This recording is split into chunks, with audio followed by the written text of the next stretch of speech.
Ave María Purísima, sin pecado concebida. ¿Qué tal, queridos hermanos? El día de hoy comenzamos con este video y comenzamos con esta serie de videos acerca del ministerio del ministro extraordinario de la Sagrada Comunión. Ya en videos anteriores, en una lista anterior, hemos estado haciendo una serie de videos acerca de los ministerios que participan en la liturgia. Si ustedes buscan en mi material, en los videos van a encontrar una lista de reproducción acerca del ministerio del lectorado. Fue el primer ministerio que tocamos. Para los que estén interesados pueden buscar, es una serie de 4 videos en donde tocamos todo lo que es concerniente acerca del ministerio del lectorado. El día de hoy vamos a comenzar con un ministerio nuevo, que es el ministerio del ministro extraordinario de la Sagrada Comunión. Antes de comenzar, vamos a ver este documento. Este documento se da el 15 de agosto de 1972 y es donde se dan las primeras ministerios dentro de la liturgia, que es el lectorado y el acolitado. Para todos aquellos que quieran profundizar, pueden buscar este documento que se llama Ministerium Quendam o pueden buscar los videos que ya les dije.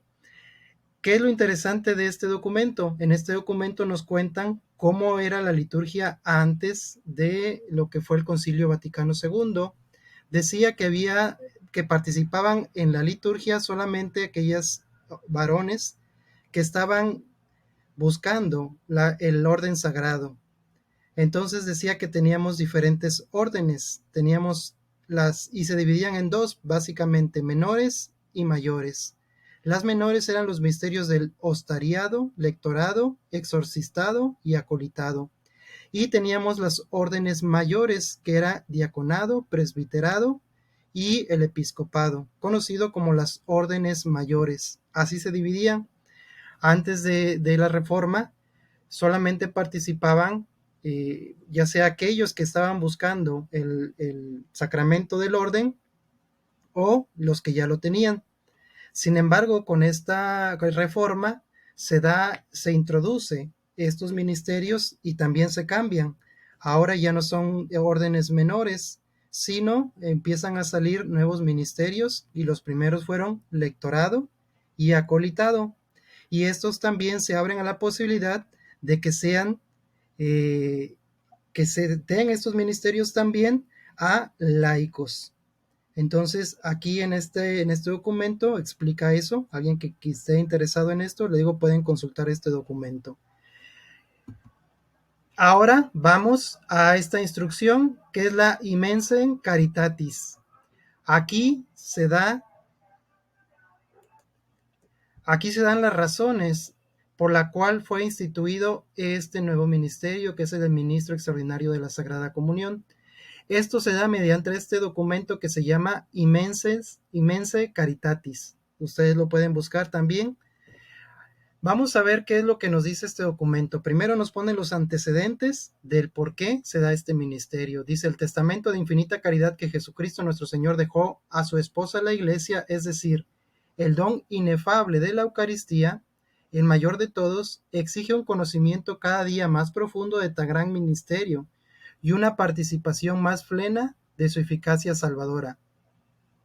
A este fin, la Iglesia, movida por su celo y solicitud pastoral para fomentar la devoción a la Eucaristía, cumbre y centro del culto cristiano, ha promulgado más de una ocasión normas oportunas e instrucciones apropiadas. Con todo, las circunstancias de nuestro tiempo parecen aconsejar que, dejando salvo el máximo respeto debido a tan gran sacramento, se den mayores facilidades para acercarse a la Sagrada Comunión, con el fin de que los fieles, participando más a menudo y con mayor plenitud en los frutos del sacrificio de la misa, se entregue con mayor generosidad y celo al servicio de Dios, al bien de la Iglesia y de los hombres. Y aquí nos pone las circunstancias, o más bien los problemas, por el cual se da este ministerio. Dice: en primer lugar, hay que procurar que, debido a la escasez de ministros, no resulte imposible ni demasiado difícil recibir la Sagrada Comunión.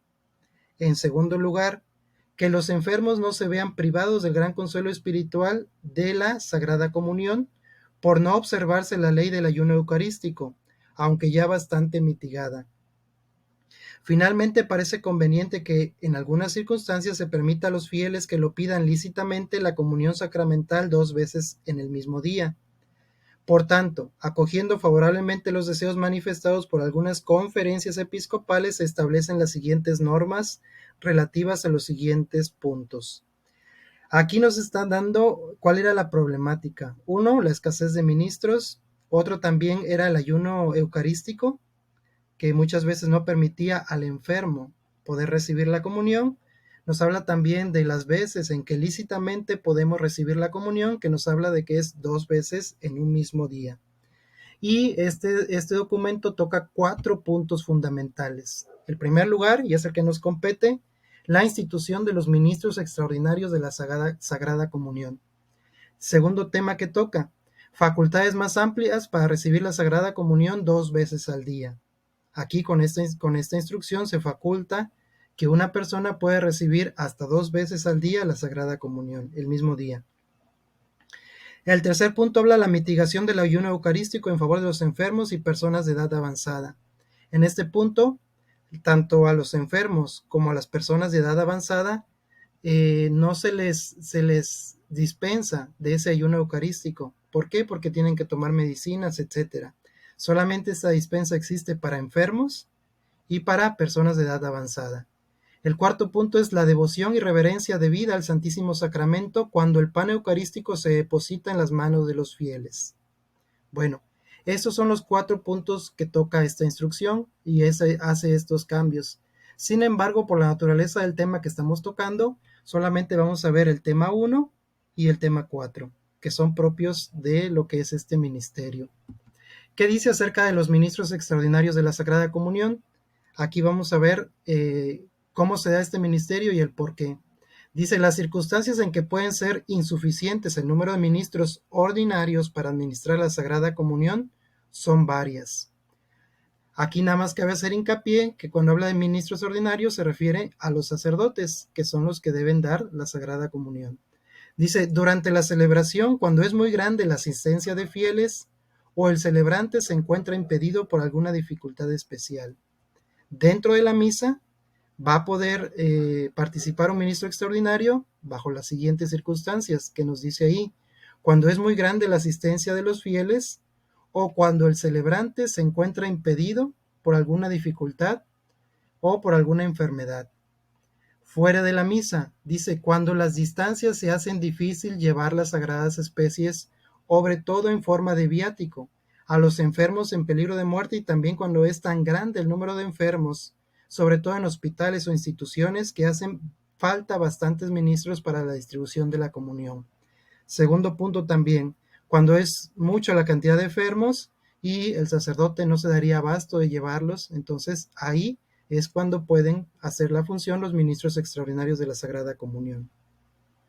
Dice, por tanto, para que no quede sin la ayuda y el consuelo de este sacramento, los fieles que en estado de gracia y con recta y piadosa intención desean tomar parte en el banquete eucarístico, el sumo pontífice, o sea, el Papa, ha considerado oportuno instituir ministros extraordinarios que pueden administrar la Sagrada Comunión tanto a sí mismos como a los demás fieles, con las siguientes condiciones precisas.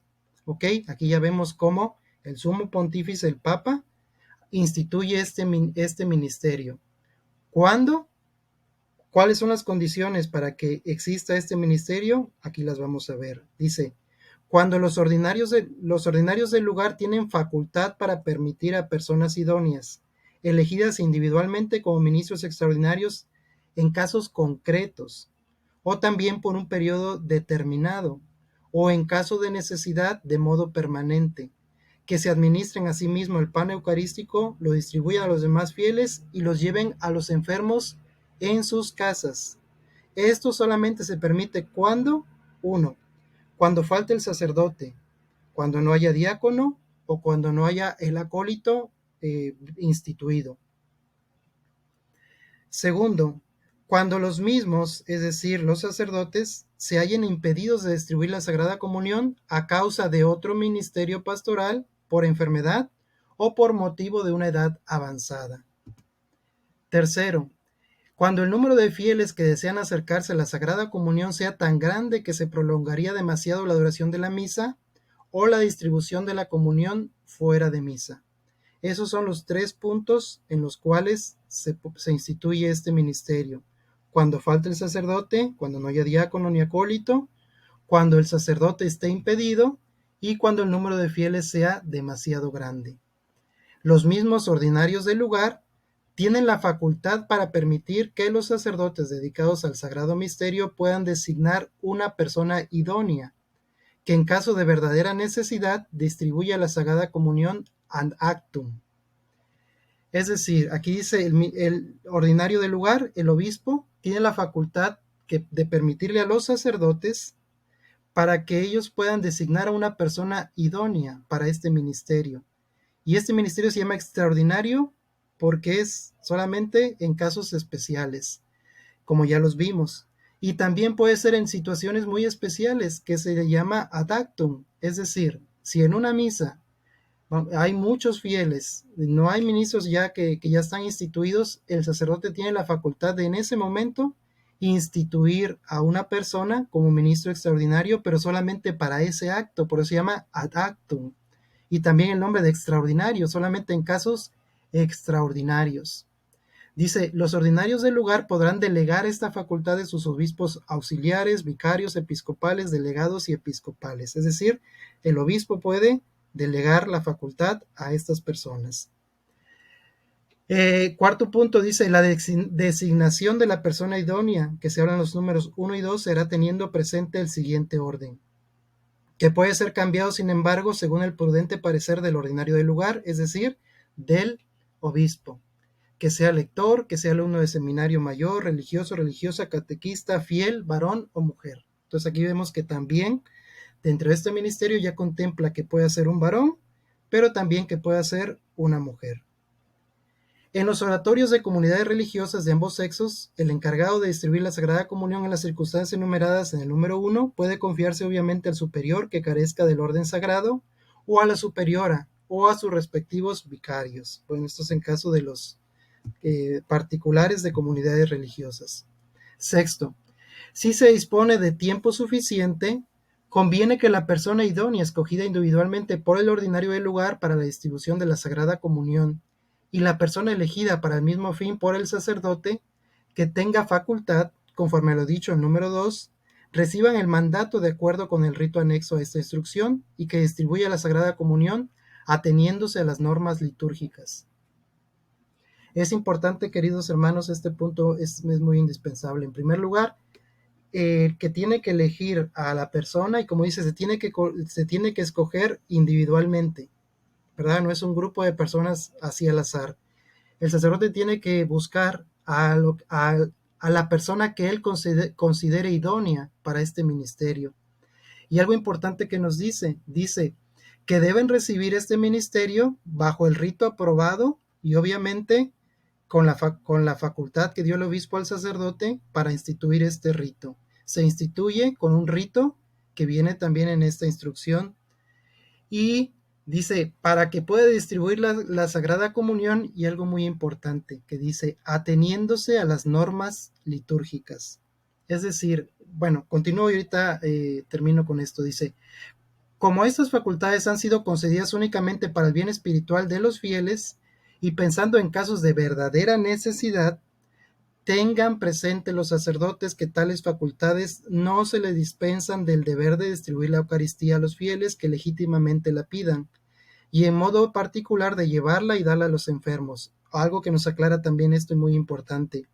El ministro extraordinario no ocupa el lugar del sacerdote, le ayuda en circunstancias especiales, pero jamás el sacerdote debe delegarle al ministro extraordinario lo que le corresponde a él. Tenemos que tener muy presente el ministro extraordinario, que no va a ser la función del sacerdote, sino que no es la suplencia o el suplente del sacerdote, es ayudar al sacerdote en situaciones especiales como ya las hemos visto.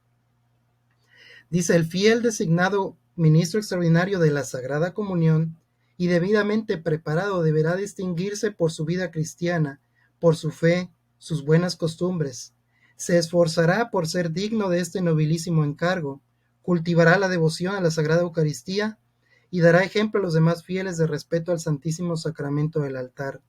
No será elegido para tal oficio, cuya designación puede causar sorpresa a los fieles.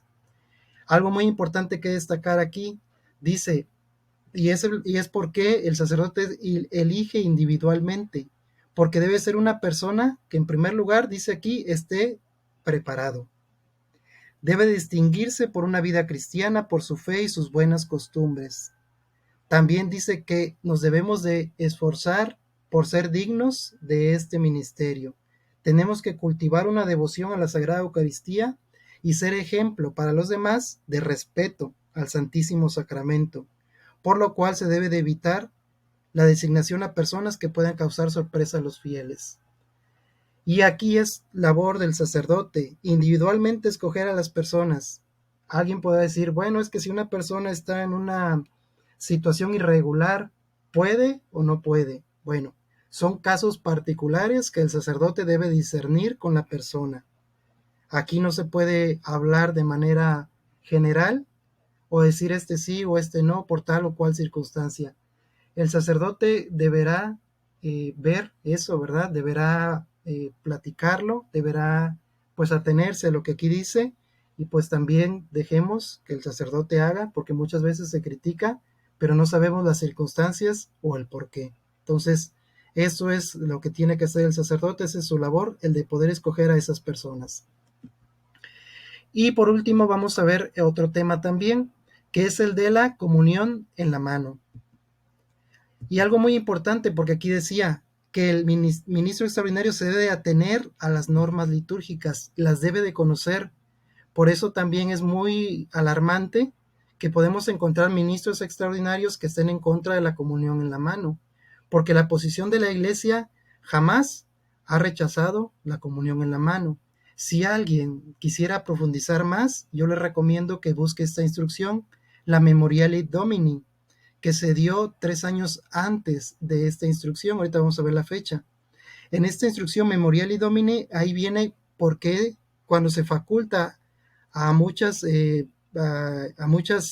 países, más bien a muchas a muchos países, conferencias episcopales, es la palabra, aquí está, conferencias episcopales, para que ellos puedan decidir si la comunión se da en la mano o en la boca, si se permiten ambas o en muchas ocasiones, por ejemplo, ahorita que fue en pandemia, solamente de una forma. Aquí le da la facultad a las conferencias episcopales y a los obispos para que ellos decidan cuál va a ser el modo de recibir la Sagrada Comunión. En los casos en donde se haya permitido la comunión en la mano, dice que hay que tener cuidado con estas cosas. Dice, se ha de tener presente algunas cosas que la misma experiencia aconseja. Cuando la sagrada especie se deposita en las manos del comulgante, tanto el ministro como el fiel pongan sumo cuidado y atención en las partículas que pueden desprenderse de las manos de los fieles. Debe ir acompañada necesariamente de la oportuna instrucción o catequesis sobre la doctrina católica acerca de la presencia real y permanente de Jesucristo bajo las especies eucarísticas y del respeto al debido sacramento. Ciertamente, vemos ahorita por la pandemia, en muchos lugares se dio la instrucción de que la comunión se diera en la mano. Lamentablemente, como las fieles no estaban acostumbrados y muchas veces no están bien catequizados, sí hemos visto que se descuida mucho las partículas. Aquí nos dice que se debe tener mucho cuidado tanto para el que la da como para el que la recibe.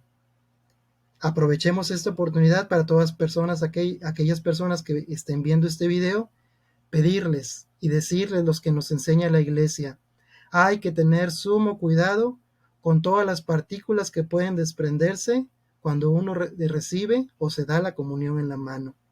Dice, hay que enseñar a los fieles que Jesucristo es el Señor y el Salvador, y que a Él se presente bajo las especies sacramentales, se le debe el mismo culto de latría, o sea, de adoración que se da a Dios.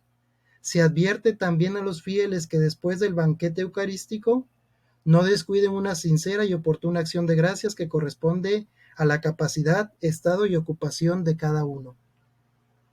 Esto es lo que nos dice acerca de la comunión en la mano. Esta es la posición de la Iglesia. Vuelvo a repetir, para aquellas personas que tienen alguna dificultad o dudas acerca de la comunión en la mano, les recomiendo que busquen esta instrucción, Memoriali Domini.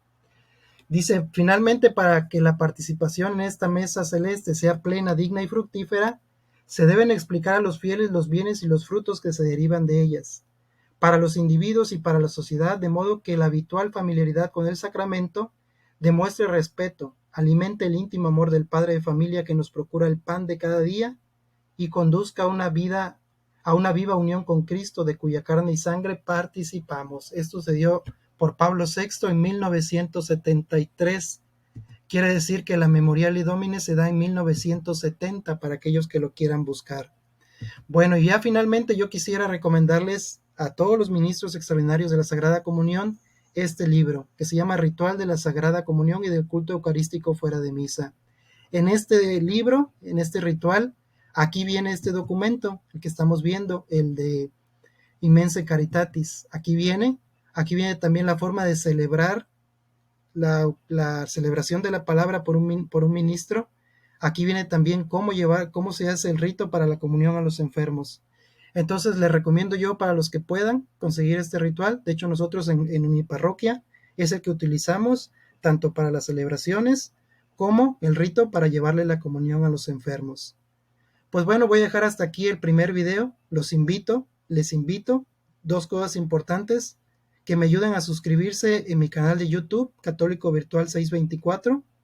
También les pido de favor que me ayuden, si conocen algún ministro extraordinario de la Sagrada Comunión, a compartirle este video, a recomendarlo, y que sigan esta serie de videos. No sé cuántos vayan a hacer, vamos a estar haciendo uno cada semana, y con el favor de Dios vamos a ver todo lo que corresponde al ministro extraordinario de la Sagrada Comunión.